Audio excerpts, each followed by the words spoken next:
Hi hello ಎಲ್ರಿಗೂ ನಮಸ್ಕಾರ. Welcome to my YouTube channel. So ಇವತ್ತು ಕಜಾಯದ ರೆಸಿಪಿನ ಶೇರ್ ಮಾಡೋಣ ಅಂತ. ಕಜಾಯಕ್ಕೆ ಏನೇನು ಇಂಗ್ರೀಡಿಯೆಂಟ್ಸ್ ಬೇಕೋ ಎಲ್ಲದನ್ನು ಕೂಡ ರೆಡಿ ಮಾಡ್ಕೊಂಡಿದ್ದೀನಿ. ಓಕೆ, ಮೊದಲೇದಾಗಿ ಕೊಬ್ಬರಿ, ಒಂದು ಅರ್ಧ ಹೋಳು ಕೊಬ್ಬರಿಗೆ ಒಂದು 7ರಿಂದ 8 ಏಲಕ್ಕಿ, ಹಾಗೆ ಒಂದು 2ರಿಂದ 3 ಲವಂಗ ಹಾಕ್ಕೊಂಡು ಈ ರೀತಿ ಗ್ರೈಂಡ್ ಮಾಡಿ ಇಟ್ಕೊಂಡಿದ್ದೀನಿ. ಸಣ್ಣ ತುರಿಯಾಗಿ ನೋಡ್ತಾ ಇರ್ಬೋದು, ಈ ರೀತಿ ಸಣ್ಣದಾಗಿ ಗ್ರೈಂಡ್ ಮಾಡಿ ಇಟ್ಕೋಬೇಕು. ಅದಾದಮೇಲೆ ಬೆಲ್ಲ, ಎಳ್ಳು, ಅದಾದಮೇಲೆ ಗಸಗಸೆ, ಮತ್ತು ತುಂಬ ಇಂಪಾರ್ಟೆಂಟ್ ಅಂದರೆ ಅಕ್ಕಿ. ಹಣ್ಣಾಗಿರೋವಂಥ ಒಂದೇ ಒಂದು ಪಚ್ಚ ಬಾಳೆಹಣ್ಣನ್ನು ತೊಗೊಂಡಿದ್ದೀವಿ. ಸೊ ಬೇಕು ಅಂದರೆ ಇದನ್ನು ಹಾಕೋಬೋದು, ಇಲ್ಲಾಂದರೆ ಸ್ಕಿಪ್ ಮಾಡ್ಕೋಬೋದು. ಇನ್ನು ಅಕ್ಕಿ ಬಂದು ನಾವು ಯಾವುದು ಅಕ್ಕಿ ಬಡಿಸ್ತೀವಿ ನೋಡಿ, ಯಾವ್ದು ಬೇಕಾದ್ರೂ ಬಡಿಸ್ಕೊಳ್ಳಿ, ಅಕ್ಕಿನ ತೊಗೋಬೇಕು. ಈ ಗ್ಲಾಸಲ್ಲಿ 4 ಗ್ಲಾಸಷ್ಟು ಅಕ್ಕಿ ತೊಗೊಂಡಿರೋದು. ಅಕ್ಕಿನ ಚೆನ್ನಾಗಿ ತೊಳೆದು ಒಂದು 3ರಿಂದ 4 ಸತಿ ಚೆನ್ನಾಗಿ ತೊಳಿಬೇಕು. ತೊಳೆದ್ಬಿಟ್ಟು ನೆನೆಸ್ಬೇಕು. ನಾನಿಲ್ಲಿ ಸೊಸೈಟಿ ಅಕ್ಕಿನೇ ತೊಗೊಂಡಿದ್ದೀನಿ. ನೀವು ಬೇಕಾದ್ರೆ ಯಾವುದು ಅಕ್ಕಿ ನೀವು ಬಳಸ್ತೀರೋ ಅದು ಅಕ್ಕಿನ ನೀವು ಬಳಸ್ಕೋಬೋದು ಕಜಾಯಕ್ಕೆ.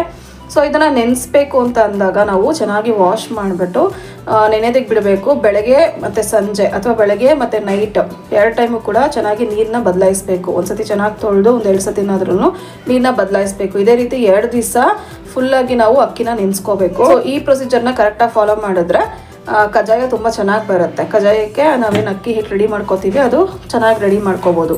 ಸೊ ಕಜಾಯಕ್ಕೆ ಇವಾಗ ನಾವು ಗ್ರೈಂಡ್ ಮಾಡೋದಕ್ಕೂ ಮುಂಚೆ, ಅಂದರೆ ಕಜಾಯದ ಪಾಕ ಯಾವಾಗ ತೆಗೆದುಕೊಳ್ತೀವೋ ಅದಕ್ಕೂ ಮುಂಚೆ ಇದನ್ನು ಸೋರ್ಲಾಕಬೇಕು. ಈ ರೀತಿ ಸೋರ್ಲಾಕ್ಬಿಟ್ಟು ಒಂದು ತೆಳು ಬಟ್ಟೆ ಮೇಲೆ ಸ್ಪ್ರೆಡ್ ಮಾಡಿದ್ರೆ ನೀಟಾಗಿ ಆ ಮಾಯ್ಚರ್ ಎಲ್ಲ ಹೀರ್ಕೊಳ್ಳುತ್ತೆ. ಅಂದರೆ ತುಂಬಾ ಹೀರ್ಕೊಳ್ಳೋಂಗೆ ಆಗಬಾರ್ದು. ಒಂದು ಸ್ವಲ್ಪ ನೆನೆಸಿರೋ ಅಕ್ಕಿ ಯಾವ ರೀತಿ ಇರುತ್ತೆ ಅದೇ ರೀತಿ ಇರಬೇಕು. ತುಂಬ ಡ್ರೈ ಆದರೂ ಅಷ್ಟು ಚೆನ್ನಾಗಿರೋದಿಲ್ಲ. ಸೊ ಇವಾಗ ಸೋರ್ಲಾಕಿದ್ದೆ ಹತ್ತಿರ ಒಂದು 2 ಅವರ್ ಆಯಿತು ಸೋರ್ಲಾಕಿ. ಸೊ ಇದನ್ನೇ ಇವಾಗ ನಾವು ಚೆನ್ನಾಗಿ ನೈಸಾಗಿ ಗ್ರೈಂಡ್ ಮಾಡಿ ಜಾಡಿ ಇಟ್ಕೋಬೇಕು. ನಂತರ ಅದನ್ನು ಪಾಕಕ್ಕೆ ಬಳಸ್ಕೋಬೇಕು. 1 kg ಅಕ್ಕಿ ತೊಗೊಂಡಿದ್ರೆ, ಅಂದರೆ ಈ ಗ್ಲಾಸಲ್ಲಿ 4 ಗ್ಲಾಸ್ ಅಕ್ಕಿ ತೊಗೊಂಡ್ರೆ 4 ಗ್ಲಾಸ್ ಹಿಡಿಯುವಷ್ಟು ಅಥವಾ 3.25 ಗ್ಲಾಸಷ್ಟು ಬೆಲ್ಲ ತೊಗೋಬೇಕು. ಸೊ ಬೆಲ್ಲ ಬಂದು ಉಂಡೆ ಬೆಲ್ಲನೇ ತೊಗೊಂಡಿರೋದು, ಹಚ್ಚ ಬೆಲ್ಲ ಇಲ್ಲಿ ಬಳಸ್ತಾ ಇಲ್ಲ. ಸೊ ಇದು ಕೂಡ ಅಷ್ಟೇ 1 kg ಬೆಲ್ಲ ಇದೆ. 1 kgಗೆ ಒಂದು ಸ್ವಲ್ಪ ಕಮ್ಮಿ ಇದೆ ಅಷ್ಟೇ. ಸೊ ಈ ಗ್ಲಾಸಲ್ಲಿ 3.25 ಗ್ಲಾಸ್ ಅಂದರೆ ಒಂಚೂರು ಕಮ್ಮಿ ಇರುತ್ತೆ.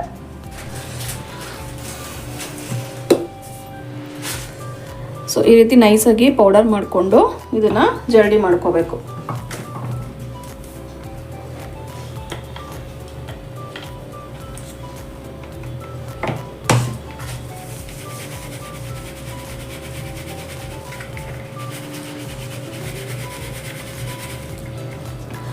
ಸ್ವಲ್ಪನೇ ಅಕ್ಕಿ ಹಾಕಿ, ಸೊ ಇದೇ ರೀತಿ ಅಕ್ಕಿನ ಗ್ರೈಂಡ್ ಮಾಡಿ ಈ ರೀತಿ ಜಾಡಿ ಮಾಡಿ ರೆಡಿ ಮಾಡಿ ಇಟ್ಕೋಬೇಕು.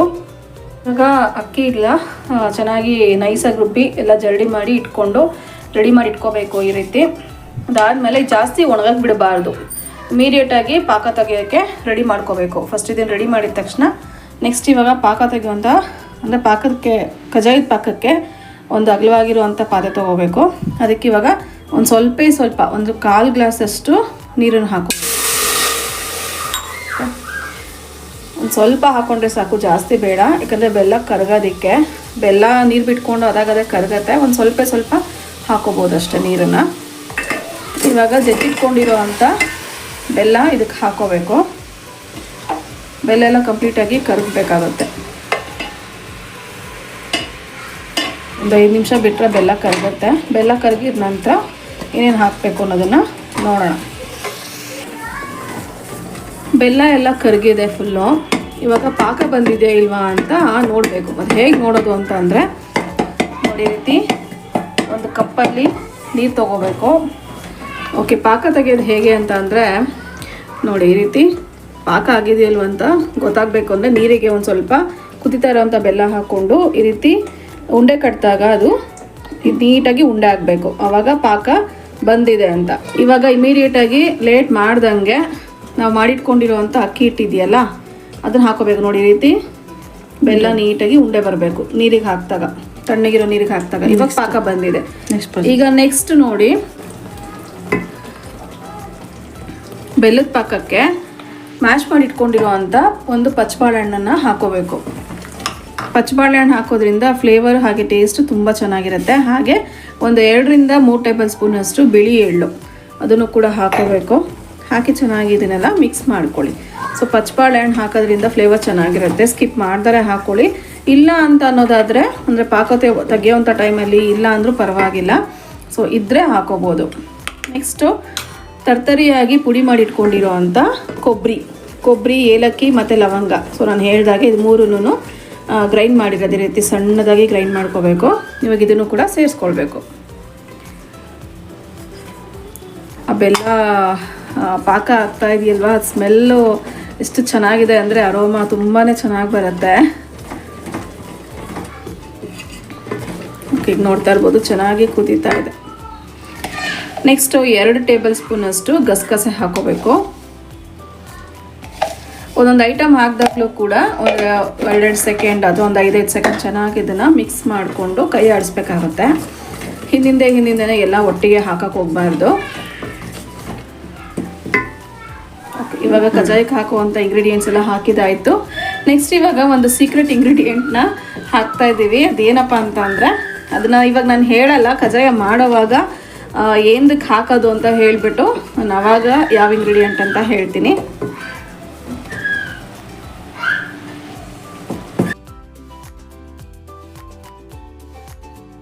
ಸೊ ನಾನು ಏನು ಹೇಳಿದೆ, ಈ ಇಂಗ್ರೀಡಿಯೆಂಟ್ನ 2 ಟೇಬಲ್ ಸ್ಪೂನಷ್ಟು ಹಾಕ್ಕೊಂಡು ಚೆನ್ನಾಗಿ ಮಿಕ್ಸ್ ಮಾಡ್ಕೋಬೇಕು. ಓಕೆ, ಎಸ್, ಇವಾಗೆಲ್ಲ ಹಾಕಿದ್ದಾಯಿತು. ಈಗ ಸ್ವಲ್ಪನೇ ಅಕ್ಕಿ ಹಿಟ್ಟನ್ನು ಹಾಕಿ ಚೆನ್ನಾಗಿ ಇದನ್ನು ಗಂಟಿಲ್ದೆಲ್ಲ ರೀತಿ ತಿರ್ಗಿಸ್ಕೋಬೇಕು. ಫ್ಲೇವರ್ ಅಂತೂ ಸಖತ್ತು ಘಮ ಅಂತ ಇದೆ. ಕಜಾಯ ಮಾಡಿದಾಗ ಯಾವ ರೀತಿ ಸ್ಮೆಲ್ ಗಮ್ ಅನ್ನತ್ತೆ ನೋಡಿ, ಮನೆಯೆಲ್ಲ ಹರಡ್ಕೊಳ್ಳುತ್ತೆ. ಅದೇ ರೀತಿಯೇ ಪಾಕ ತೆಗೆಯುವಾಗಲೇ ಅಷ್ಟು ಗಮ್ ಅಂತ ಇದೆ. ಓಕೆ, ಇವಾಗ ಸ್ವಲ್ಪನೇ ನಾವು ಮಾಡಿಟ್ಕೊಂಡಿರೋಂಥ ಅಕ್ಕಿ ಹಿಟ್ಟನ್ನು ಇವಾಗ ಇದಕ್ಕೆ ಸೇರಿಸಿ ಚೆನ್ನಾಗಿ ತಿರ್ಗಿಸ್ಕೋಬೇಕು. ಗಂಟಿಲ್ದೆಲ್ಲ ರೀತಿ ತಿರ್ಗಿಸ್ಬೇಕು. ಫ್ಲೇಮ್ ಸಣ್ಣ ಮಾಡಿಕೊಂಡು ಹಾಕಬೇಕು. ಸ್ವಲ್ಪನೇ ಹಾಕಿ ಚೆನ್ನಾಗಿ ತಿರ್ಗಿಸ್ಕೋಬೇಕು. ಚೆನ್ನಾಗಿ ಮಿಕ್ಸ್ ಮಾಡ್ಕೊಳ್ಳಿ.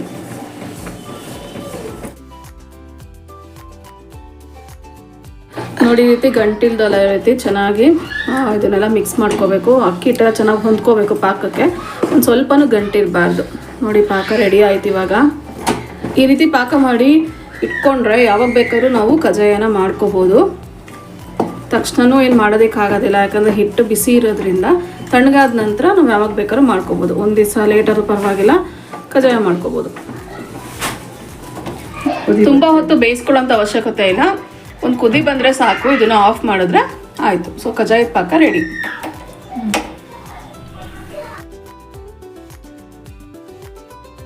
ಓಕೆ, ಇವಾಗ ನೋಡ್ತಾ ಇರ್ಬೋದು ಕಜಾಯದ ಪಾಕ ಎಲ್ಲ ತಣ್ಣಗಾಗಿದೆ. ಹಾಗೆ ಒಂದು ಸ್ವಲ್ಪ ಗಟ್ಟಿ ಕೂಡ ಆಗಿದೆ. ಅಂದರೆ ಸ್ವಲ್ಪ ತೆಳುವಾಗಿ ಪಾಕ ತೆಗ್ದಿರ್ತೀವಲ್ವ, ಹಾರದ ಮೇಲೆ ಒಂದು ಸ್ವಲ್ಪ ಗಟ್ಟಿ ಆಗುತ್ತೆ. ಈ ರೀತಿ ನೀಟಾಗಿ ಉಂಡೆಗಳನ್ನು ರೆಡಿ ಮಾಡಿ ಇಟ್ಕೊಂಡು ಹಾಗೆ ತಟ್ಟಿ ನಾವು ಹಾಕ್ಬೋದು. ಇನ್ನೊಂದು ಕಡೆ ಎಣ್ಣೆನೂ ಕೂಡ ಕಾಯಕ್ಕೆ ಇಟ್ಟಿದ್ದೀವಿ. ಸೊ ಎಣ್ಣೆ ಎಲ್ಲ ಕಾದ ನಂತರ ಜಸ್ಟ್ ಇದನ್ನು ತಟ್ಬಿಟ್ಟು ಹಾಕೋಬೋದು. ಕೈಯಲ್ಲಾದರೂ ತಟ್ಬೋದು, ಅಥವಾ ಈ ರೀತಿ ನಾವು ಪ್ರೆಸ್ಸಿಂಗ್ ತೊಗೊಂಡಿದ್ದೀವಿ. ಪ್ರೆಸ್ ಮಾಡಿ ಕೂಡ, ಅಂದರೆ ಒಂದೇ ಸಮ ಬರುತ್ತೆ. ಉಂಡೆ ಒಂದೇ ಸಮ ಮಾಡಿದಾಗ ಕರೆಕ್ಟಾಗಿ ಪ್ರೆಸ್ ಮಾಡಿ ಹಾಕೋಬೋದು. ನಾವು ಪ್ರೆಸ್ಸಿಂಗ್ ಮಾಡಿ ಎಣ್ಣೆಗೆ ಹಾಕಿ ಕರೆದ್ರೆ ಕಜಾಯ ರೆಡಿ ಆಗುತ್ತೆ. ಸ್ವಲ್ಪ ಉಂಡೆಗಳನ್ನ ಮಾಡಿಟ್ಕೋಬೇಕು. ಇಲ್ಲ ಅಂತಂದರೆ ಸ್ವಲ್ಪ ಕೈ ಅಂಟು ಬರುತ್ತಲ್ವ, ಹಾಗಾಗಿ ಬೆಲ್ಲದ ಪಾಕ ಆಗಿರೋದ್ರಿಂದ ಕೈ ಅಂಟಿಸುತ್ತೆ. ಒಂದು ಸ್ವಲ್ಪ ಉಂಡೆಗಳನ್ನ ರೆಡಿ ಮಾಡಿ ಇಟ್ಕೊಂಡ್ರೆ ತಕ್ಷಣವೇ ನಾವು ಅದನ್ನು ಪ್ರೆಸ್ ಮಾಡಿ ಎಣ್ಣೆಗೆ ಹಾಕಿ ಕರೆದಿಟ್ಕೋಬೋದು. ಓಕೆ, ಇವಾಗ ಉಂಡೆ ಮಾಡಿ ಇಟ್ಕೊಂಡಿರೋದನ್ನು ಫಸ್ಟು ಎಣ್ಣೆ ಪ್ಯಾಕೆಟ್ ಏನು ಬರುತ್ತೆ ಅದು ಕವರ್ನೇ ಕಟ್ ಮಾಡಿ ಹಾಕ್ಕೊಂಡಿದ್ದೀವಿ ಪ್ರೆಸ್ಸಿಂಗಿಗೆ.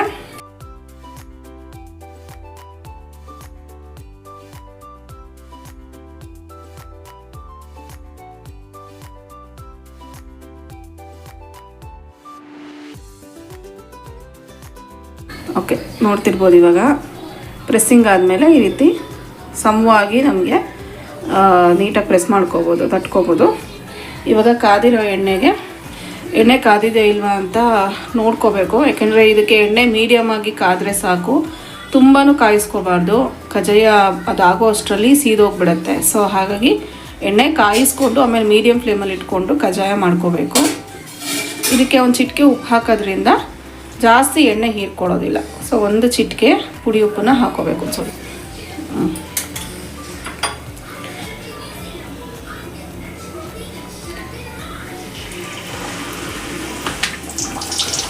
ಎಣ್ಣೆಗೆ ಹಾಕಿದ ತಕ್ಷಣ ಅದಾಗದೆ ಮೇಲೆ ಬರುತ್ತೆ, ಅದನ್ನು ಉಲ್ಟಾ ಮಾಡ್ಕೋಬೇಕು.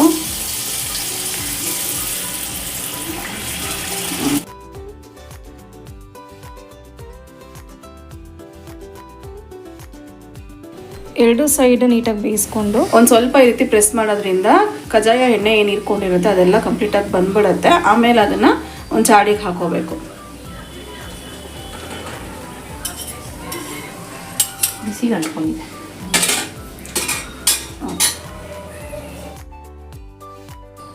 ಕಜ್ಜಾಯ ತುಂಬ ಸಾಫ್ಟಾಗಿ ಹಾಗೆ ನೋಡಿ ಈ ರೀತಿ ಪೂರಿ ಥರ ಊದುತ್ತೆ. ಹಾಗೆ ಒಂದು ಸ್ವಲ್ಪನೂ ಕೂಡ ತೂತಾಗಲಿ ಅಥವಾ ಒಡಕ್ಲು ಥರ ಆಗೋದೇ ಆಗಲಿ, ಅಂದರೆ ಮೇಲ್ಗಡೆ ಭಾಗ ನೀಟಾಗಿ ಬರಬೇಕು ಈ ರೀತಿ ಅಂತ ಅಂದರೆ, ಒಂದು ಸ್ವಲ್ಪನೂ ತೂತು ಬೀಳ್ದಲ್ಲೇ ಇರೋ ರೀತಿ ಬರಬೇಕು ಅಂತಂದರೆ ಸೀಕ್ರೆಟ್ ಇಂಗ್ರೀಡಿಯೆಂಟ್ ನಾನು ಹೇಳಿದಾಗೆ ಮೈದಾ ಹಿಟ್ಟನ್ನು ಹಾಕೋಬೇಕು. 2 ರಿಂದ 3 ಟೇಬಲ್ ಸ್ಪೂನಷ್ಟು ಹಾಕ್ಕೊಳ್ಳೋದ್ರಿಂದ ಈ ರೀತಿ ಔಟರ್ ಸರ್ಫೇಸ್ ನಮಗೆ ಕಜ್ಜಾಯ ನೀಟಾಗಿ ಬರುತ್ತೆ.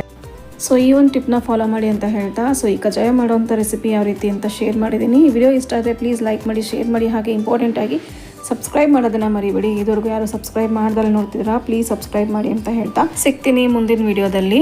So until then thanks for watching.